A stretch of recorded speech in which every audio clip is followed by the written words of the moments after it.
Les presento a la médica veterinaria Salles Natalia. Ella estudió en la Universidad Federal Rural de Río de Janeiro, Brasil, y homeopatía en la Asociación Médica Homeopática Argentina, la AMA, y pertenece también a la IAP. Ahora nos va a exponer investigación de las altas diluciones, un panorama acerca del mismo. Muchas gracias.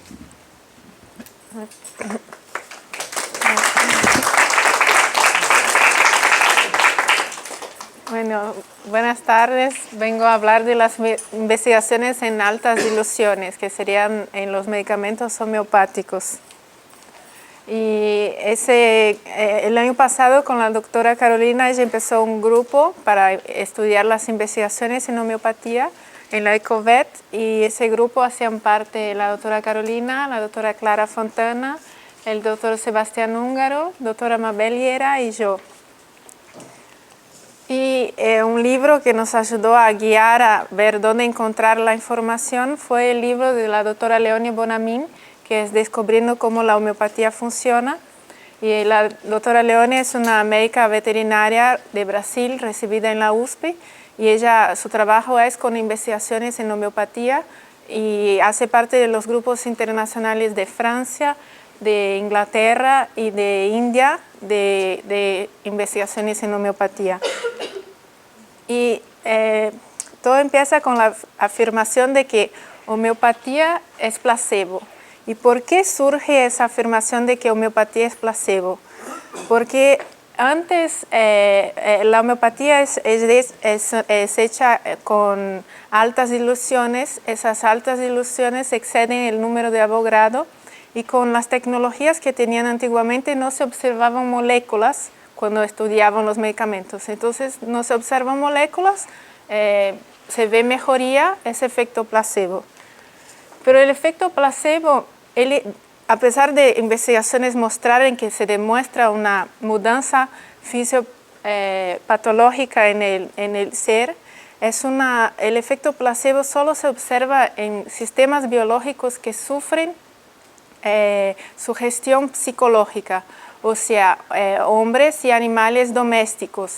Ellos dicen que sí, en animales domésticos se observa el efecto placebo, porque unos dicen que no, porque el animal no sufre sugestión psicológica, pero las investigaciones demuestran que sí. Los animales domésticos son como los niños, que si la mamá o el guardián cree que la terapia va a funcionar, las investigaciones demuestran que sí, puede actuar en esos sistemas. Pero la homeopatía no es placebo. ¿Y por qué no es placebo? Porque en las últimas investigaciones se demuestran que ella puede actuar en sistemas biológicos que no sufren sugestión psicológica, como animales de laboratorio, cultivos celulares, plantas, peces, invertebrados, entre otros. Entonces, así que esa afirmación es falsa, la homeopatía no es placebo.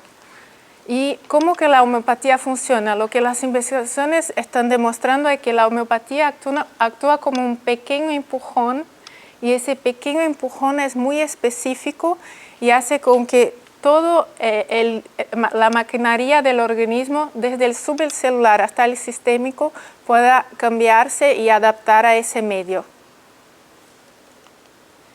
Y la manera de estudiar esa adaptación que el organismo tiene es a través del sistema neuroinmunoendocrino, que hicieron 2 investigaciones en 2014 utilizando las ratas de laboratorio y Leishmania amazonensis para generar la leishmaniosis cutánea. Y lo que hacían era inyectar subcutáneo en la pata trasera de las ratas, la leishmania, y en el día 2 y en el día 60 se hacía un lavado peritoneal y se colectaban células inflamatorias del peritoneo, del vaso, linfonodos locales y tejido subcutáneo. Y esas ratas eran tratadas. Tenía el grupo que tomaba timulino 5-CH, dosis diarias ascendentes por 60 días, y un otro grupo que recibía antimonium crudum a 30 CH, también por 60 días y tenían los grupos placebos que tomaban agua alcoholizada al 30%. Y el parásito, hay que recordar el ciclo, él necesita de los fagócitos para multiplicarse y transformarse en la forma mastigota, que es la que se transmite y que después el mosquito lo va a agarrar y él va a se desarrollar en el estómago del mosquito, después va a la probóscita y ahí puede ser transmitido. Lo que se observaron es que con el timulino tenía una mayor activación de las células B1 y mejor fagocitosis. Pero con el Antimonium crudum, que utilizaron antimonio porque en la alopatía es un medicamento que se usaba para tratar la leishmaniosis, pero que no tenía un buen efecto porque generaba muchos efectos colaterales y eran muy dolorosas las inyecciones. Entonces resolvieron hacer el experimento utilizando el antimonio de manera homeopática. Y lo que se observó fue un efecto antiinflamatorio que inhibía la migración de los fagócitos hasta el lugar de inoculación de los parásitos. Y eso es benéfico porque al inhibir la fagocitosis, el parásito no puede multiplicarse y no puede ser transmitido. Y lo que también observaban era que las formas de los parásitos estaban ahí alrededor de la lesión, pero no causaban nada, era como un portador asintomático y que no transmitía el protozoario. Y con el mismo experimento intentaron ver la diferencia entre las potencias 30 y la potencia 200 de Antimonium crudum. Y con la 200 se observaba un proceso inflamatorio crónico. O sea, porque todo eso es algo nuevo que están experimentando y viendo cómo las células actúan al recibir la homeopatía. Esas células podían fagocitar, pero ellas no podían digerir el parásito.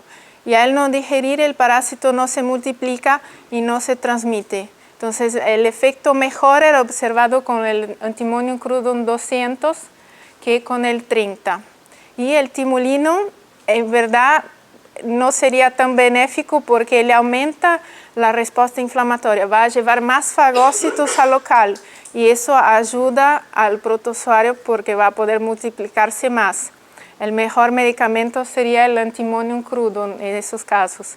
Y otra investigación que muestra la diferencia entre las potencias, que es importante porque así vamos a ver, descubriendo que las potencias sí tienen actuación diferente en el cuerpo, cómo actúan de manera diferente en los organismos.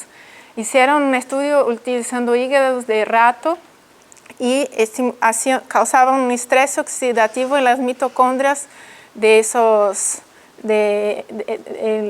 estrés oxidativo en las mitocondrias, y con el medicamento árnica probaron las potencias a la sexta, a la 12 y a la 30.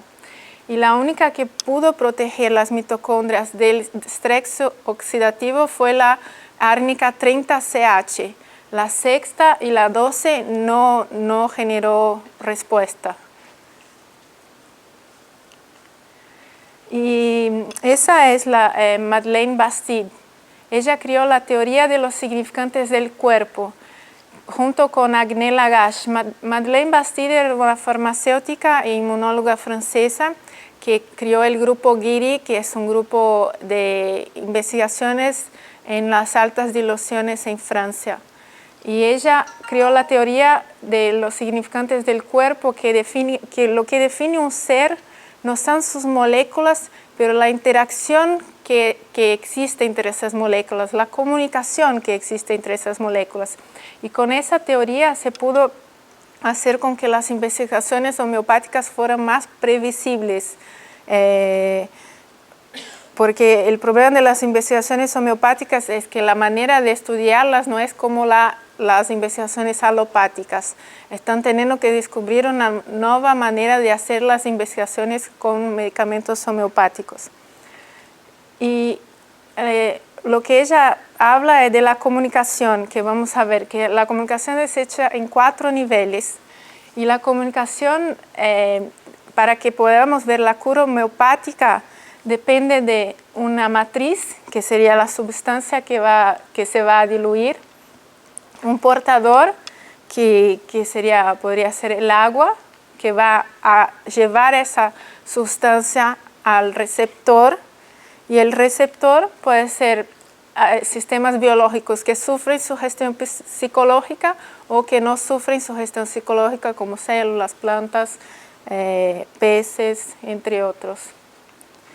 Y los 4 niveles de comunicación serían el nivel 1, que es la comunicación entre moléculas, el nivel 2, que es la comunicación cibernética, nivel 3, que es pura información, y el nivel 4, que es la comunicación simbólica, que ahora vamos a ver. El nivel 1 sería la comunicación entre moléculas, que es la farmacología clásica y bioquímica, que es lo que se ve en la relación agonista y antagonista.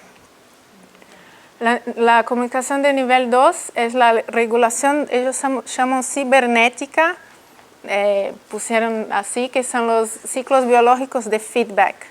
Y ellos, el que más representa eso sería la regulación neuroinmunoendocrina. Es la manera más fácil de estudiar. Y la de nivel 3 es pura información, que es mediada por un portador. Y ese portador tiene una matriz, pero esa matriz, ella solo va a generar una reacción del sistema, del receptor, si esa matriz tiene sentido para el receptor. Si no, ella no genera ninguna respuesta, ningún efecto. Y es como un enchufe y el cable y el enchufe que tenés que conectarlos para generar energía. Que si vos vas a otro país y no tenés el adaptador, no puedes enganchar tu celular para cargar y no puedes cargarlo. Entonces tiene que ser una conexión que haga sentido para el organismo para que él pueda generar una respuesta. Y nivel 4 es la comunicación simbólica, el lenguaje entre los humanos, que pueden ser varios tipos de lenguas que existen, y entre los animales los códigos de comunicación de las especies.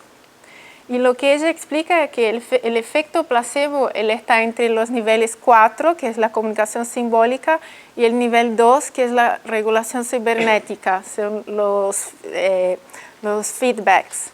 Y que el efecto placebo es la charla con el médico, entre médico y paciente, genera al paciente un bienestar y eso va a generar esa mejoría que se observa en los estudios con efecto placebo. Y un gran experimentador fue lo que empezó con todo eso de las altas diluciones, fue Benveniste, y él que creó la hipótesis de memoria del agua. Pero su experimento fue hecho en 1998 y salió en la revista Nature y fue una gran controversia internacional porque fue un experimento hecho con la degranulación de los basófilos utilizando antiinmunoglobulina E como matriz en altas diluciones, y esa se conectaba con los receptores y después se generaba una degranulación. El problema es que esa degranulación era muy oscilatoria, no se podía prevenir. Y fue un experimento que no se pudo reproducir en otros laboratorios. Entonces decían que era una farsa, que las personas que hicieron sí, una farsa, no estaba bien hecha, fue algo que él inventó, que eso de memoria del agua no existía. Entonces, años después, un colega de Benveniste resolvió agarrar el experimento y estudiar a ver qué pasaba, por qué no había funcionado ese experimento. Y lo que él entendió es que faltaba el conocimiento de la homeopatía, y el conocimiento más importante es la ley de similitud. Sin la ley de similitud no se pueden hacer, si no seguimos la ley de similitud, no logramos hacer investigaciones en homeopatía.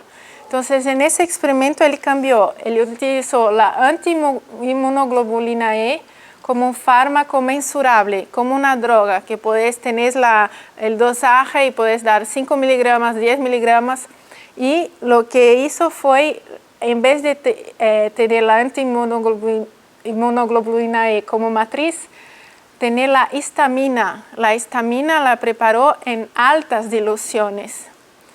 Y con eso, de esa manera, utilizando la antiinmunoglobulina E como fármaco con dosis mensurables y la histamina en altas diluciones en diferentes potencias, se pudo observar la degranulación de los basófilos en mayor grado o menor dependiendo de la potencia de la histamina, porque la histamina lo que ella hace es inhibir la degranulación de los basófilos. Y ese experimento pudo ser replicado e incluso hicieron un estudio multicéntrico entre 4 universidades europeas.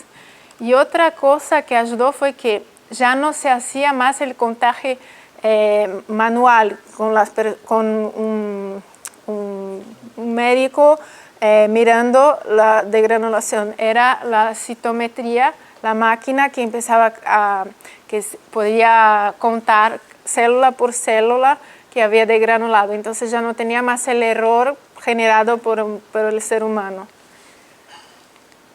Entonces la ley de similitud es para hacer una investigación homeopática. Y ahí hicieron otra investigación para mostrar la importancia de esa ley utilizando el Adolicus pruriens, que es el frijol terciopelo. Y ese frijol terciopelo en contacto con la piel genera un picor, una picación, inflamación local. Entonces lo que hicieron fue, agarraron 3 grupos con las ratas de laboratorio. El grupo control, que estaba a una temperatura de 20 grados, más o menos 3. Y a esa temperatura, es su temperatura ideal, las ratas no pican, están bien, no tienen prurito, están bien. Y ahí agarraron el grupo terapéutico, donde ponían una temperatura de 25 más o menos 3, que a esa temperatura las ratas empiezan a rascarse. Y en el grupo terapéutico le daban la Adolicus pruriensis, preparada en diferentes potencias, a la 6, a la 9, a 12 y a la 30, y eran dosis ascendentes diarias y cambiaban la potencia cada 10 días. Y el grupo placebo, que era agua alcoholizada, y las ratas a temperatura de 25 más o menos 3. Y lo que se observó durante el experimento es que el grupo control no cambió nada porque estaba en su temperatura ideal. El grupo terapéutico, conforme iban pasando los días, al final del experimento, todas las ratas se portaban como la del grupo control. Pudieran adaptarse a ese medio más caliente que les generaba prurito. Y el grupo placebo siguió rascándose hasta el final del experimento. Entonces ahí vemos cómo es importante seguir la ley de similitud para las investigaciones, y también se ve las alternancias de potencia en los experimentos. Y las metodologías que se usan hoy en día para estudiar la homeopatía. Se usa la biología molecular con el PCR, microarrays y expresión heteróloga de genes. Eso todo no sé bien cómo son las máquinas, no soy investigadora, pero ya se sabe que todas esas máquinas ayudan a estudiar los medicamentos homeopáticos. La microscopía electrónica de barrido, resonancia magnética, análisis electrofotónico, y vamos a ver una por una a ver qué se descubrió utilizando esas técnicas. Con la biología molecular, lo que se descubrió es que el medicamento homeopático es capaz de influenciar la expresión del gen, pero él influencia de una manera epigenética, o sea, arriba del gen. Él no va a cambiar la secuencia, pero sí va a cambiar la expresión. Y él actúa de una manera modulando la expresión del gen, y la diferencia en potencia va a fortalecer esa modulación. Entonces es como si fuera ese enchufe que un dimmer que puede subir y bajar la intensidad de luz. El medicamento homeopático puede hacer con que ese león que está tranquilo, eso es como si fuera una hipótesis, Si le doy un mal medicamento, puede hacer con que él se quede más agresivo, va a expresar el gen más acentuadamente. Pero si le doy otro medicamento, puede ser que lo transforme en un león suave y dulce, porque esa es la capacidad de la homeopatía, actuar, modulando la expresión del gen, pero no cambiando la secuencia genética. Y también con la microscopía electrónica de barrido y microanálisis con rayos X, lo que se pudo ver es que hay diferencia entre los medicamentos. Entonces, hoy en día tenemos varios frascos de los medicamentos y si no tenemos los rótulos, no sabemos qué medicamento es. Con esos aparatos se puede ver qué medicamento es y cuál es la potencia en CH y Korsakoff, pero no, las LMs aún no están siendo estudiadas. Entonces se puede diferenciar si es un metal, puedes diferenciar cuprum, gelsemium, árnico, todo eso es posible diferenciar qué medicamentos están en ese frasco. Bueno, en realidad lo que hace ¿qué tal, Sebastián Húngaro?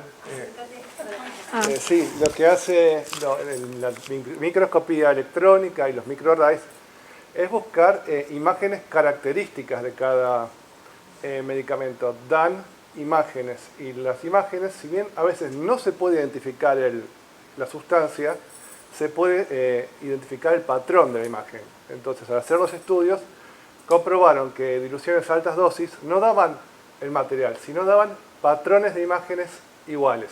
¿Qué característico de semium, de cuprum, de cada remedio? O sea, es así. E incluso en las plantas, que también se hizo, se fue identificando a medida que se iban diluyendo la sustancia, patrones de cada ingrediente en particular, pero como que se iba perdiendo y se iba manteniendo un patrón a la vez. O sea, se perdían los alcaloides, pero se recuperaba de golpe el patrón mineral, se perdía el patrón mineral y se recuperaba otro patrón, y así iban haciendo a distintas diluciones, distintas imágenes. Lo que buscan son patrones y se demostraron los patrones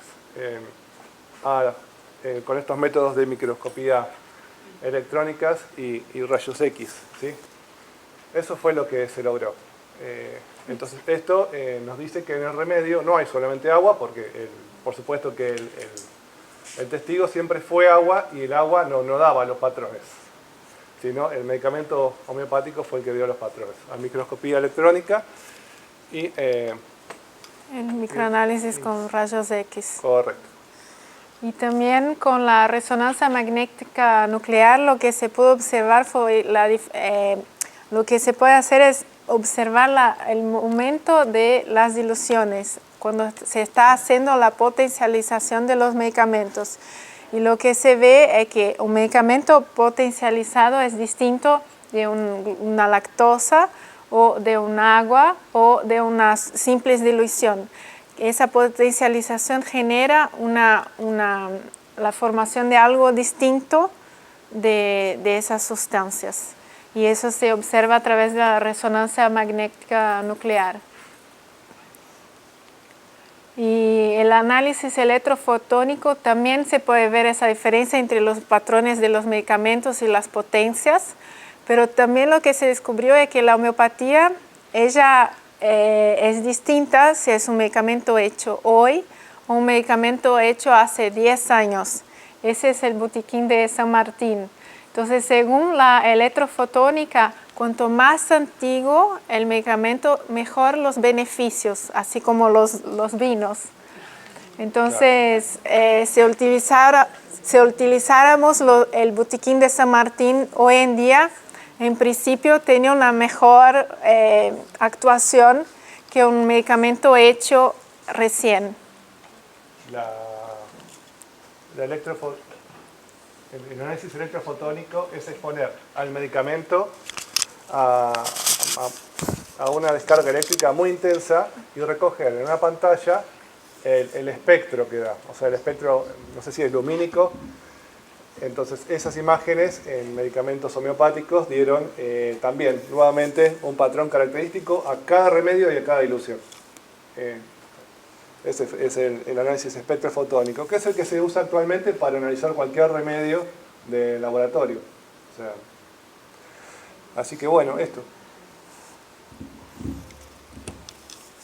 Y la medicina basada en evidencias, eso es algo que es un lío, por eso tiene esa meta-análisis, es algo medio caótico porque uno tiene que buscar varias informaciones, varias investigaciones para ver si esa terapia sirve, y ella es más utilizada como un guía para política de salud pública. Se quiere implementar homeopatía en el sistema de salud pública, van a hacer un metaanálisis y ver si la homeopatía sirve para tratar, no sé, rinitis o cáncer. Entonces hacen varios estudios de metaanálisis, y también necesita de investigaciones con doble ciego, que no es hecha así, es solo un chiste, pero el doble ciego son las investigaciones donde donde el médico no sabe lo que está dando al paciente, y el paciente no sabe si está tomando la medicación o placebo. Y hay varias investigaciones que demuestran que la homeopatía funciona. Entonces es una medicina basada en evidencias. Entonces lo que dicen que la homeopatía no es una medicina basada en evidencia, sí hay investigaciones. El problema es que muchas investigaciones que son hechas por no homeopatas, veterinarios o médicos no homeopatas, y con eso tienen resultados negativos, pero porque no supieron hacer la investigación. Pero las investigaciones que están bien hechas, sí, se observa un efecto utilizando la homeopatía. Y la física cuántica. Hasta hoy, la física cuántica, ella sirve para explicar el efecto de memoria del agua. Esa noción de los campos electromagnéticos, de que el agua puede almacenar la característica de la sustancia. Pero ella no sirve para explicar cómo la homeopatía funciona, porque en todas las investigaciones que hicieron hasta ahora no se pudo medir energía. Y la energía es algo mensurable, que hasta ahora con los aparatos que tienen no se pudo medir energía. Entonces lo que se explica es que la homeopatía es información. Es una información que cuando le damos a un organismo enfermo, como si fuera la computadora que tiene un virus, entonces bajamos un programa o inserimos el pendrive con la información para limpiar esa computadora, y de ahí ella estar bien protegida y un virus no la puede atacar. Esa sería la mejor definición de la homeopatía según las investigaciones, que la homeopatía es información, y ella lo que hace es mejorar la comunicación entre las células, y mejorando esa comunicación el organismo puede adaptarse y curarse. ¿Y por qué hay tanta controversia si la homeopatía funciona o no? Es porque hasta hoy no se descubrió el mecanismo de acción. Vimos que funciona, que ella actúa en el nivel epigenético, que ella puede inhibir la degradación de los mastócitos, y también todos los casos clínicos que se ve mejoría, pero ellos aún no lograron entender cuál es el mecanismo de acción, y por eso dicen que no funciona. Y porque las investigaciones que son hechas por médicos o veterinarios que no son homeopatas, ellas no sirven para la homeopatía, porque para hacer una investigación en homeopatía tenéis que seguir la ley de similitud y reconocer la teoría de los significantes del cuerpo, que serían los niveles de comunicación. Y a través de esa información, que la matriz tiene que tener un sentido para el receptor, así vas a tener un efecto. Si esa matriz no tiene sentido para el receptor, no se observa un efecto. Y bueno, y un día vamos a poder contestar esas preguntas y entender cuál es el mecanismo de acción de la homeopatía. Listo.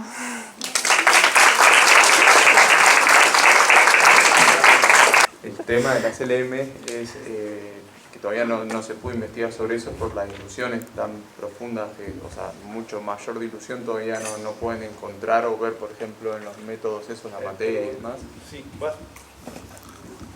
pero contesto yo. Básicamente, lo que interpretan como altas diluciones es por arriba del número de Avogadro. O sea, ellos todavía están a nivel científico, estamos a un nivel... centesimal. Claro, entonces por arriba de la 14 para ellos ya son altas diluciones, porque teóricamente no existirían moléculas del remedio. A nivel científico, no homeopático, están probando altas diluciones por arriba del número de Avogadro. No tuvieron todavía en cuenta el tema de la CLE.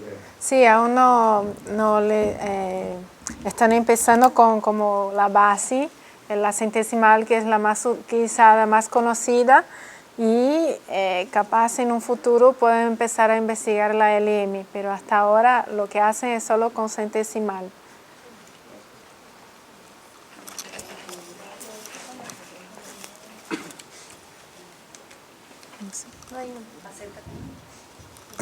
Yo quería preguntar por el tema de imprimir, cada remedio imprime como su gráfico, que es el cuadro de información, y a medida que se van aumentando las diluciones, se van exponiendo otros patrones, ¿no es cierto?, sí, del mismo remedio.